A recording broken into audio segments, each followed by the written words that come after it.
Alors c'est tout d'abord une histoire d'amour entre deux jeunes gens qui est rendue impossible en premier lieu par la guerre de 14-18, et en deuxième lieu par l'antinomie entre les deux mondes qui les séparent, puisque d'un côté on a le héros, le garçon qui est originaire d'une famille de la Champagne-Berrichonne, et donc une famille sédentaire, et une jeune gitane qui elle est originaire du peuple des gens du voyage.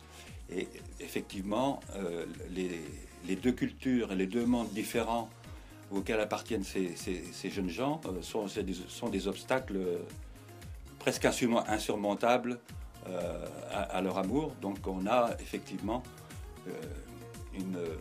une histoire qui est compliquée au départ, parce qu'ils tombent amoureux alors qu'ils savent très bien tous les deux que ça va être très difficile pour eux. J'ai décidé de le dédier à mon épouse qui est décédée il y a 5 ans, et qui vouait une passion, une véritable passion pour les gens du voyage, et qui, dans le cadre de son travail de travailleuse sociale, avait eu l'occasion de travailler avec un clan de gitans. Et elle avait été littéralement fascinée par ce peuple indépendant et fier.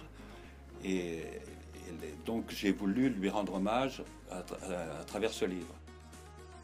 J'écris l'hiver, et donc ça m'a pris un hiver, en gros 4 mois. Et j'écris principalement le matin. J'écris 3 heures par jour.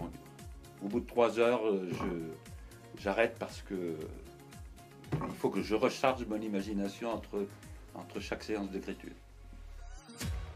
Le héros, il découvre que la France elle ressemble pas au Berry, qu'il y a d'autres régions qui ont des particularités, des diversités, de paysages différents, des modes de vie différents, des parlers différents.